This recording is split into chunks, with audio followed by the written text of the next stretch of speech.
Jadi begini, sekarang ini kenapa banyak korupsi? Karena kalau kita bicara hukum, hukum itu sudah terlepas dari sukmanya. Kalau kita belajar ilmu hukum kan gini aturannya itu. Hukum itu bagian dari norma. Norma itu aturan tingkah laku, pedoman hidup di dalam pergaulan masyarakat. Nah, di dalam pergaulan masyarakat tuh kan ada agama. Itu pedoman yang menuntun manusia akan berbuat baik. Ada kesopanan, pedoman. Ada kesusilaan, pedoman agar masyarakat itu hidup baik. Nah, agama, kesopanan, kesusilaan ini ketika disahkan oleh lembaga legislatif menjadi hukum. Nah, kalau begitu hukum itu hanya bagian dari norma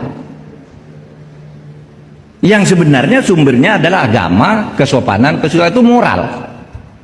Berarti hukum itu menjiwai atau dijiwai oleh moralitas, keagamaan, kesopanan, kesusilaan.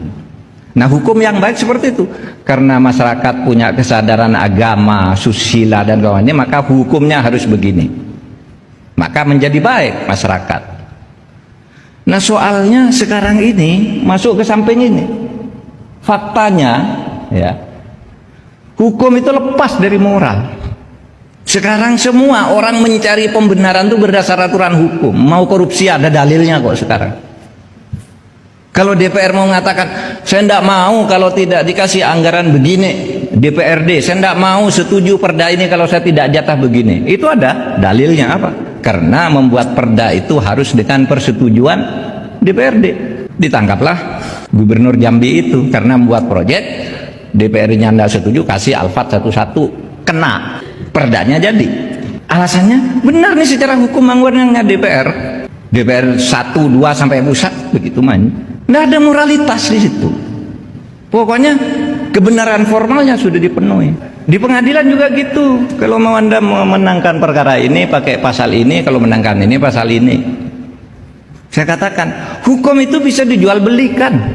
Beli ke jaksa bisa, maka banyak jaksa masuk perkara karena jual perkara. Polisi jenderalnya juga masuk penjara. Hakimnya masuk juga karena jual beli hukum, tinggal milih pasal mana yang bisa menguntungkan si A, tapi A ini bayar ke saya, itu banyak.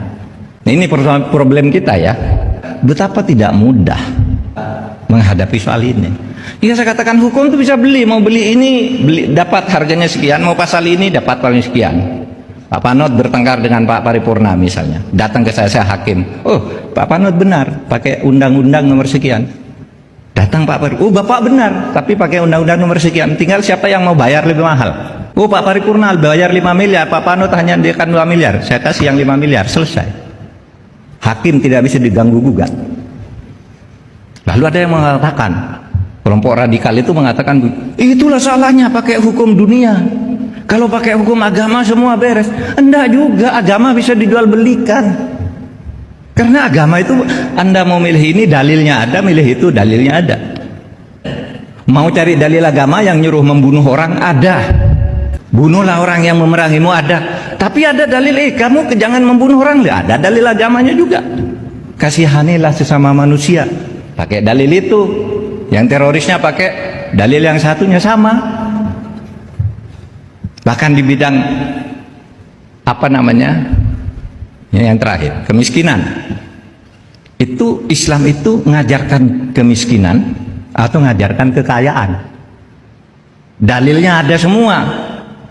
Nabi itu di dalam hadis Turmudi pernah berkata begini, "I'mal lidunyaka ka'annaka ta'ishu abadan wa amal li akhiratika ka'annaka tamutu badan." Bekerjalah kamu untuk kepentingan duniamu, kumpulkan hartamu sebagai banyaknya seakan-akan kamu akan hidup selamanya dan kamu tidak membebani orang lain.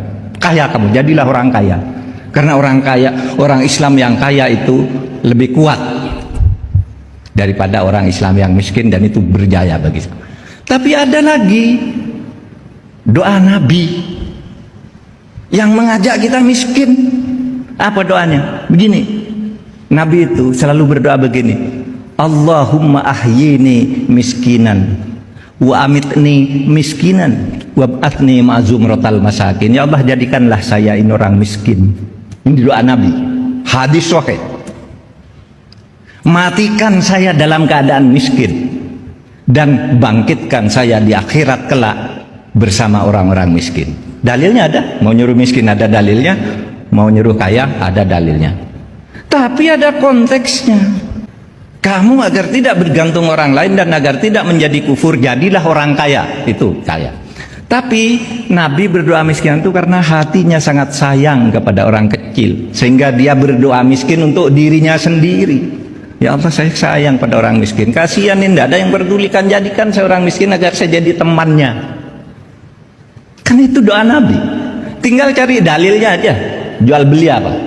Sehingga dulu kalau di majelis ulama itu ada istilah fatwa halam. Halam itu antara halal dan haram. Ya kan? Kalau kamu minta dalilnya haram ini, mau bayar berapa? Ini fatwanya.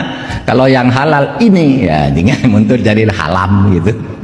Nah, Bapak sekalian, oleh sebab itu sekarang adalah masalah persoalan moral. Kita semua mari perbaiki bangsa ini, dan jangan katakan itu kan tandanya orang takluk, tidak apa karena merasa tidak ngasasi sesuatu. Enggak, kita tetap berbuat sejauh yang bisa kita buat, tetap macam mungkin. Tapi problem kita sekarang ada di persoalan bagaimana moral ini bisa mengikat perilaku kita. Kita tunduk pada Pancasila itu bukan hanya pada dasar negara yang melahirkan aturan-aturan, tetapi selain dasar negara ada moral, kebersamaan, kerukunan, gotong royong tuh kadangkala tidak dimasukkan di dalam peraturan, tapi ini lebih penting.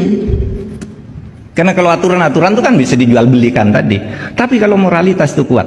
Nah, disinilah maka penting.